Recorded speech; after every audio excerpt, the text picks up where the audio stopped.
Most business schools ask you about your career goals, but at MIT Sloan, they trust that you'll figure that out.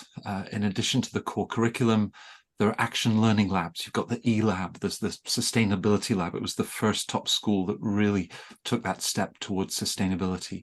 There's Break the Mold Diversity. There's the LGO, which is a program that combines the MBA and an MS in engineering. Basically, you're like a kid in a candy store with an unbelievable number of choices during the 2 years at Sloan. And to talk about that in more detail, I'm delighted to welcome Jake Cohen. Jake is Senior Associate Dean, has been with MIT Sloan now for 11 years, has this very prestigious career behind him, was a Senior Teaching Fellow at Harvard Business School, many of Europe's top schools, so it's great to have Jake with us. And Donna Levinson, who herself had a very successful career with Accenture, but has now watched generations of top talent applying to the Sloan program. She's the assistant dean and has been for the last 5 years. So Donna, Jake, thank you very much for being with us. You've both enjoyed many successful years at MIT Sloan. So what makes it such a special place for both of you? First, let me say it's a pleasure to be with you, Matt. So thank you for the opportunity. To answer what makes MIT so special, for me, it's the role that MIT has played in the world. And I think everyone knows how important this institution has been over the years. MIT's purpose and aim is to bring knowledge to bear on the world's great challenges. And I think many would say that it has done exactly that. At MIT Sloan, the management school, our mission is really to develop our students to be principled, innovative leaders who improve the world. And we take that mission very seriously. We also have faculty generating ideas that advance management practice, which of course is very important as well. And we couple that theory and practice, as you mentioned, to create an education that is really quite unique, with the action learning at the core and at the heart of it. This was really the vision of the founder of MIT, William Barton Rogers, who stressed the pragmatic and practicable of education. He called it the new education, the fusion of academic knowledge and practical purpose. And we take that very seriously.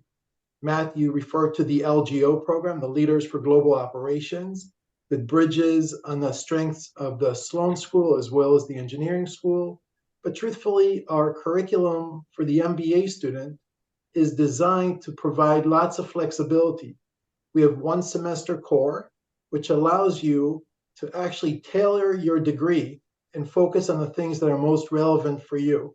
And there are lots of issues that the world is facing and the role that MIT plays in helping solve those issues, whether it's artificial intelligence, whether it's climate change, sustainability, issues, healthcare.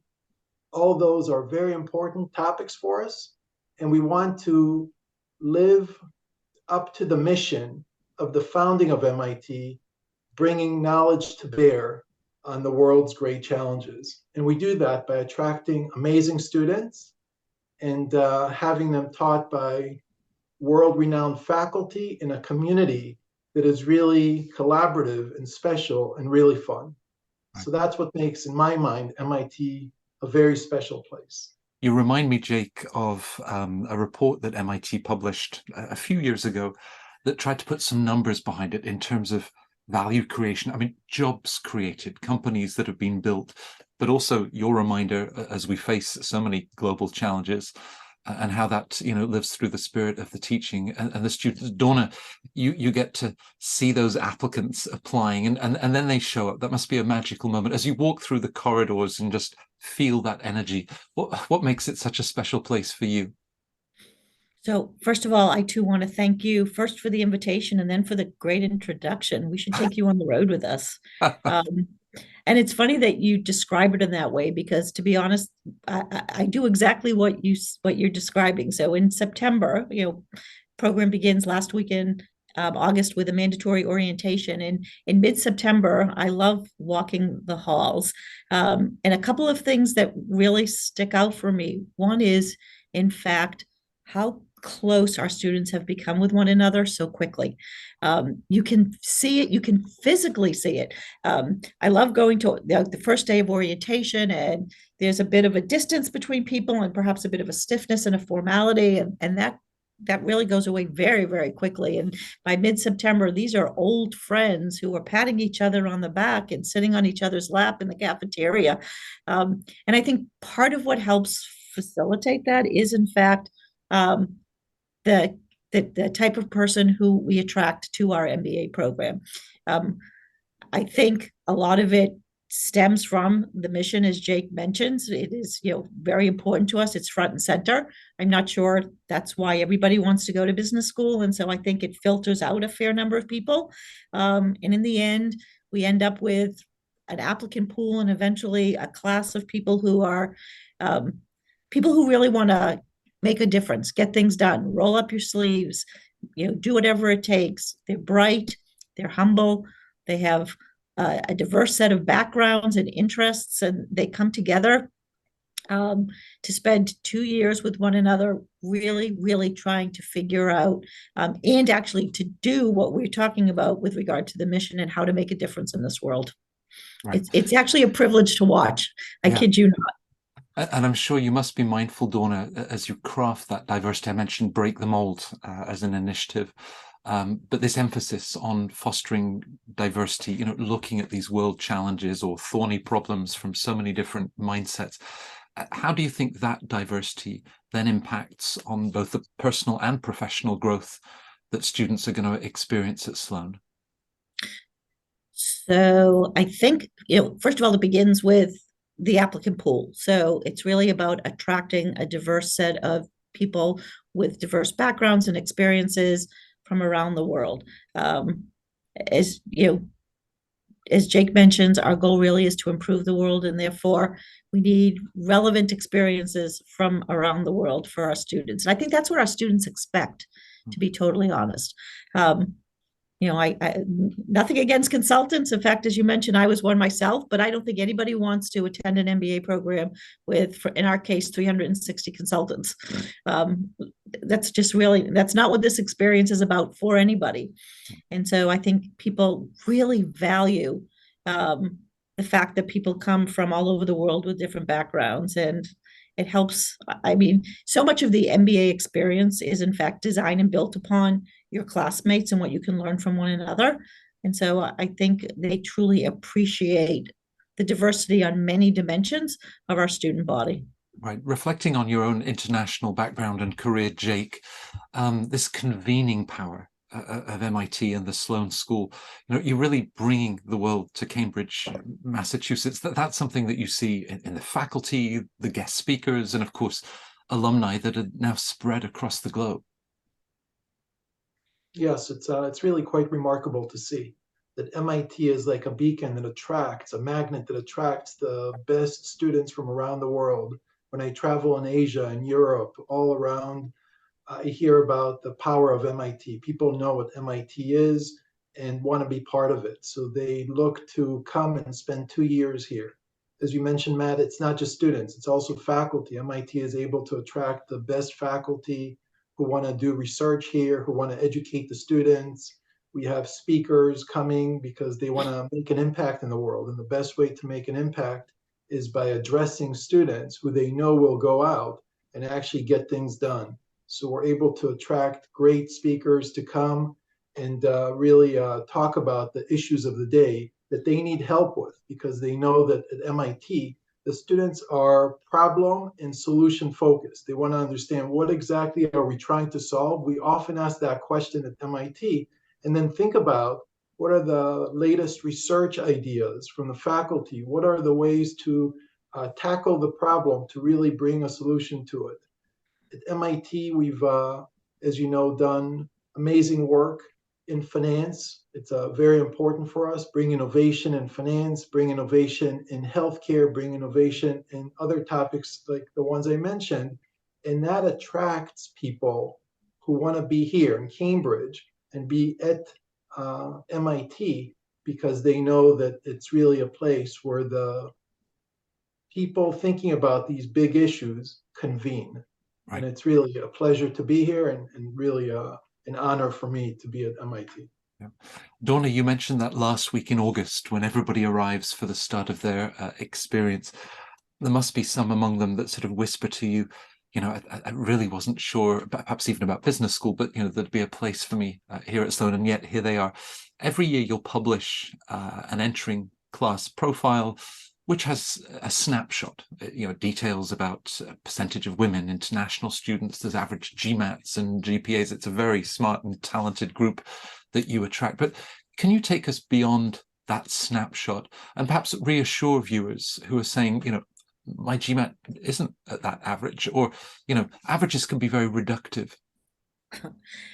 I couldn't agree with you more. And in fact, my favorite, I think, analogy is, in fact, the average weather in the United States. What a meaningless statistics, right? Because it really just depends on obviously where you are. So I'm really glad that you mentioned that. Yes, we publish averages. I think probably what's more significant is, in fact, our middle 80% range on many of these. And even more important is the acknowledgement that we take a very comprehensive look at all of our applicants. We really, really do. And so it's difficult to say that any one data point is going to knock you out of the opportunity. Having said that, and I think it's very important to know, we would never, ever, ever want to admit somebody into our MBA program who we did not believe would be successful in the classroom. But there are many ways and many different sources to provide us with that evidence. It could, in fact, be your undergraduate GPA or your undergraduate major. It could also be, we have a fair number of people who have actually graduate degrees who apply. So perhaps you didn't do great as an undergrad, but then you have a master's degree. It could be the type of work that you're doing. So your work success, your responsibilities, the nature of the work, how quickly you may have been promoted. It could also be additional courses that you have taken or certifications. I mean, the reality is there's a whole lot of education available online these days. So certification, CFA, CPA, perhaps even a MicroMasters that you could have done and completed at MIT. These are all credentials and data points that help give us that comfort level that you could, in fact, be successful in an MIT Sloan classroom. Yes, it's interesting to share the class profile, and I think that's something that's good for people to know, and it's actually something good for us to show change over time, especially as we look at the percentage of women in particular. But with some of the other metrics, I think it's absolutely worth understanding the broader range of acceptance and, in fact, why we even look at this data. Right. And with the holistic approach that you're taking, there's no one data point. I'm fascinated by the Sloan application, Donna, because there's a video and the chance, to hear directly as they look into the camera. There's an organizational chart. Essays are framed rather as a cover letter. Just take us through the essentials of that application and what you're hoping it will reveal. Yep, happy to do so. So what I often say is our application is extremely straightforward. There are, in fact, no tricks, and it's really designed for us to get to know you, and actually with that throughout the whole process, which includes an interview, an opportunity for you to get to know us as well. The initial written application that you submit is really around us being able to assess, for the most part, capability. And as you point out, there's a cover letter, there's a video, there's a resume. And I tell people to think about these three components together to tell your story. So your resume is very much your work history and a bit about your academics. People, put their academics there. Your video is truly your personal side. Have fun with it. It's 60 seconds. You're introducing yourself to your future classmates. What do you want them to know about you? Over the years, people have, in fact, gotten a little creative with it. But in the end, this is not production quality. This is you with your phone or a friend holding your phone, depending on how much your hand shakes, to really capture it. I would, warn that while you can get creative, please don't do that at the cost of us losing the audio. Right. A few years ago, we had a lot of avid skiers very interested in our program. And so we had videos at either the top of a mountain or on a ski lift. And while it was beautiful scenery, we could barely hear what someone was saying. So just make sure you feel free to be creative, but not at the cost of the audio. And then the cover letter, which I completely understand is 300 words or less, is really meant to tie it all together and to begin to answer why MIT Sloan. Right. There's no way you can tell us everything, but tell us enough for us to want to know more. And that's where the interview invite could potentially come in. Right. The only other thing I want to add is I know it, because it gets a little tricky. When you start to tell us why MIT Sloan, it is a little tricky to say that without potentially hitting upon what it is that you want to do. And of course, we're happy to hear that and to understand that why MIT Sloan is a great place for you. I think what's, I guess, more interesting, because you highlighted it, is, whether or not you want to go into the healthcare space or sustainability. That in itself is not something that we would assess to help us determine whether or not we would admit you. Right. I know we're known for that, and I think, very simply, the two main reasons are, number one, because you could tell us anything, but number two, so many people change their minds once they walk in the door. Right. Right. There's a statement on the Sloan website, Jake, that says, think, act, reflect, repeat. What does that say about the sort of qualities, characteristics that Sloan looks for in applicants, and the sort of experience, and that both the rigor, the imagination, to come up with creative solutions to so many big problems? Yes, I think it's very important. It's part of our action learning. But truthfully, what it says is that we want people who are thoughtful, who can learn about the theories and think about them in the classroom under the guidance of faculty, but then actually take those out to the field and act. And we have a rich portfolio of action learning labs, courses that allow you to work with executives in various areas, in finance and healthcare and sustainability and data analytics, in China, around the world in different countries, working side by side with executives, trying to help them solve their business problems. Again, what problem are we trying to solve, and how do we bring the theories from the classroom, the think, to the act? And then it's important to reflect. It's important to pause, look back, and say what worked and what did not work. And based on that, iterate and do it again, but do it in a way that actually connects better. So that last part, reflect, is very important. We want to think, we want to have our models, we want to go out to the field, test those models, understand what works. We want to pause and reflect and spend time on that reflection piece, which is very important before we repeat. We do it again, and hopefully we do it better. Right. And that is really the engineering mindset, that is the action learning mindset, and that, as I said earlier, is the new education that William Barton Rogers, the founder of MIT back in 1861, brought to this institution and to the world. And we today, in 2023, we still are very much living that mission with the goal of improving the world using that pedagogy. Right. Well, here we are in the early part of the year, and to go back to your weather analogy, Donna, probably a day in early February when you have all 4 seasons in Cambridge. I'm sure there are many days like that. It means that seniors in college, or perhaps those that are completing their graduate studies, are thinking about the option that you offer for deferred admission.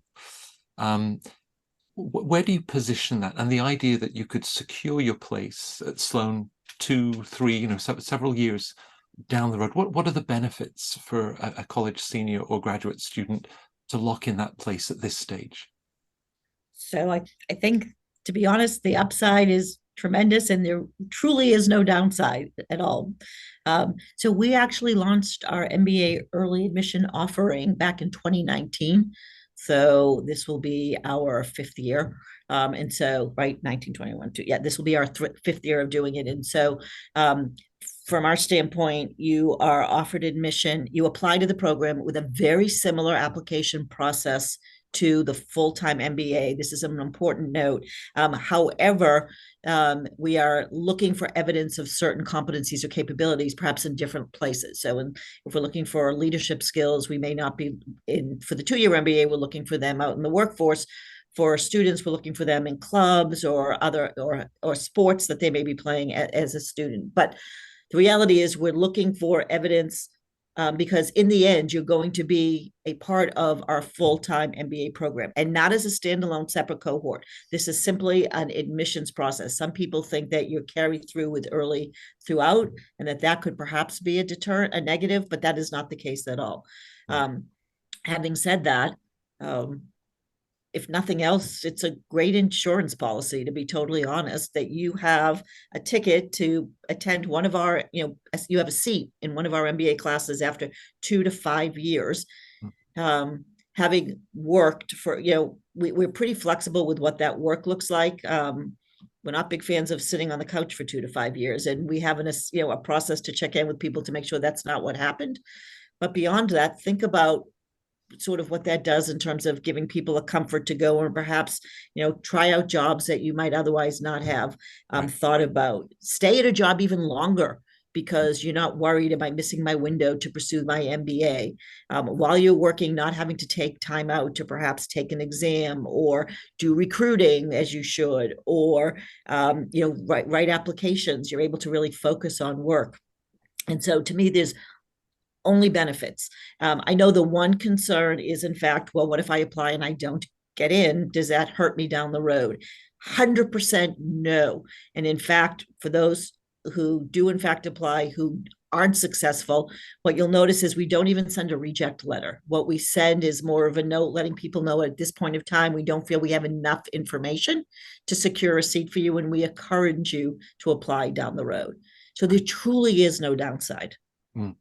That's wonderfully clear. And perhaps as we reflect, Jake, whether it's for that college senior or going all the way through to the exec MBA program, I mean, Sloan has a very distinct position. You've got this fascinating Sloan MBA Fellows program, for more senior experienced individuals, that one intensive year. So as you meet candidates thinking about when is the right time for me, they're not even maybe sure that business school and the MBA features in their future plans. What is your advice to them as you think about business school, the role, the impact it's going to have in their future development? Right. Yeah, so what's nice about MIT is we have a rich portfolio of programs that meet people at different ages and stages of their careers. We have undergraduates, as you said, who are 18 to 22. We have MBAs who are in their mid to late 20s. We have Sloan Fellows, the 1-year MBA program for people who are executives but want to pause and reflect on their career and then continue on, maybe after pivoting using the MBA and the Sloan Fellows program. And we have EMBAs, executive MBAs, whose average age is 42. And in addition to those, we have some programs that are focused on finance. We have focused on business analytics. We have programs that are dual degrees, as you mentioned, with Leaders for Global Operations. So truthfully, it's a rich portfolio of programs that allows students to come to MIT at the right point in their career and to leverage the learning and grow and advance in their knowledge and in their professional development. So I think that's a huge value for MIT Sloan to have this portfolio of programs. And it's really a pleasure to oversee it. And I have to say, we spoke a lot about students, and we get students from all over the world who are attracted to these programs. We have faculty who come from all over the world who want to be a professor at MIT. But the truth is, we also have staff who are wonderful, who come to MIT with a sense of purpose. They understand that they are working with people who are going to make an impact on the world. And they take that job responsibility very seriously. They purposely work on building an excellent, warm, and welcoming community for our students that come from all over. So I have to say many thanks to the great staff we have in admissions, in student life, in the career development office that works on making sure that the students have the best possible outcomes once they graduate, and staff in general who work at MIT, who are really wonderful, who make sure that the students who come here have the best possible experience. But the nice thing is, as I mentioned, MIT indeed is a magnet of people who want to make an impact on the world. Thank you, Jake, for taking the time to make that statement. My career has always been around business education, and with Sloan, with Donna, with Rod, and others, it's palpable. What you're describing, that their belief in the school, what they bring in terms of their commitment, their enthusiasm, and it's contagious too, as this recording demonstrates. So, Donna, you were talking earlier about how quickly this group comes together, that sense of camaraderie and connection that they have. So if I sat down with Sloan MBA students, or perhaps the Sloan Fellows, Masters in Finance program, what might they share in terms of what they take away, those memorable moments that stay with them, maybe some that unexpected, but what sort of things do you think they would share with me? Yeah, so a couple of things. First and foremost, I really do think they would lead with excuse me, their classmates, the lifelong friendships that they have made, and how quickly they formed those friendships. And what they'll tell you, because this is what they tell me, is, we heard about this when we were going through recruiting, but to actually be a part of it and to feel it and to be surrounded by so many people with whom I have similar interests, but differences, whom we've come to respect and appreciate one another so quickly, is an overwhelming feeling. They will tell you that. I also think what they will tell you about towards the end, more so than the beginning, is about how much they themselves have grown, have a better understanding and appreciation of who they are, what their strengths are. They've developed a bit more of an inner confidence that I think sometimes surprises them. And they'll have friends share with them that, so-and-so after, his or her MBA, they're a better version of themselves.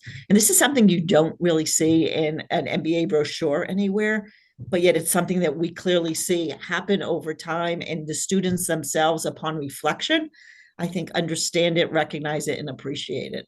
Right. It's great to place that emphasis because, of course, your career report speaks to the tremendous opportunities, the great financial rewards that they'll enjoy, but those more intangible, self-confidence in the network. And Jake, I'm sure in your role, you host 5-year, 10-year, 20-year anniversaries, and everybody comes back. Now they're industry leaders, they're playing roles in organizations at international levels. As they then say to you, Jake, this is what I still remember about Sloan and what it's done for me. What would someone 10 years, 20 years out share? I think what they would share is similar things to what Donna mentioned. First, the community, the relationships they built that have lasted for years, 5, 10, 20, and many, many more. They will talk about the education they received at the school and how it prepared them to excel in their careers. And they'll remember often certain faculty that made a real impact on them. So they'll often come to me and say that professor is someone that really made a big impact on their career, or that staff member was really dedicated to helping them find the right job, or that classmate was someone that they are still in touch with and work closely with. In fact, maybe they started a company together. So truthfully, it's about the community, and it's really a special place. It's a place that is very, very grounded. We use a few words that you'll see in our marketing material, which I think are very true. And smart, yes, at MIT, there are smart students, smart faculty, smart staff. And truthfully, I think that is something that is common across many of the schools. So in many business schools, you will attract very smart people. But where maybe MIT Sloan differs a little, and that comes across, is in the focus on being inventive trying to find creative ways to solve problems, open to new ideas, open to people, open to perspectives, open to diversity, open to making the world a better place. And then I'll come back to the word I mentioned, grounded, humble, roll your sleeve and get the job done. Don't necessarily direct from up high, but rather go down and do it yourself with your team and achieve the mission. So I think those words capture MIT quite well. And when alumni come back 5 years, 10 years, 20 years, they often talk about the community, the faculty, the staff, their classmates, and the lessons they learned that have stayed with them because of the people we attracted and how we made them connect while they were here. So I think that's what we hear most during reunions. But you're right, we have them every year, and it's nice to hear that MIT has made an impact on them, and they are now making an impact on the world. Right.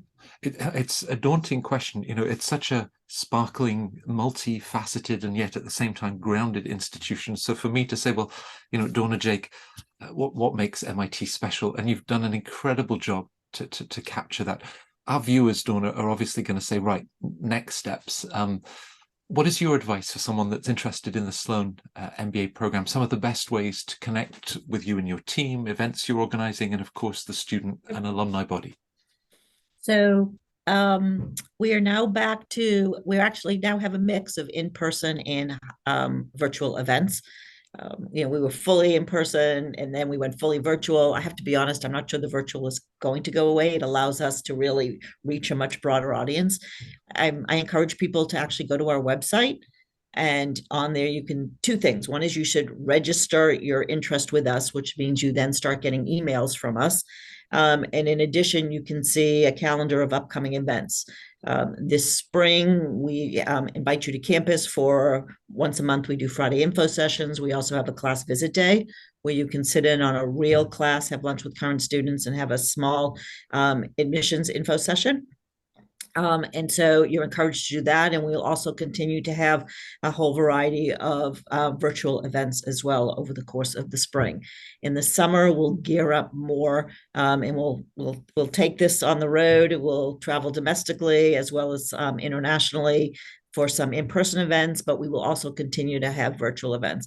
The other thing is, you know, if you have specific questions, please don't hesitate to reach out to us. You'll see on the website, there's an email address. We have actually dedicated people responding to emails. It's not a black box. You should get a response to your questions. I know everybody's situation is slightly different, so you may have some very specific questions. Please think of us, you know, I'm not a huge fan of the phrase gatekeeper, because a gatekeeper seems like it's somebody who wants to keep you out, which is certainly not the case for us at all. We want to work with you to put you in the best position possible to be able to move forward in our processes. Right. Well, to have both of you with us for Center Court was a treat. It really was. And I'm sure our viewers, not just watching live during the festival, but as you continue to view this video, I think all of you have got a sense of the real passion, commitment, the professionalism, but also the warmth and encouragement that you both shared. So Jake, Donna, thank you for being with us for a great session together.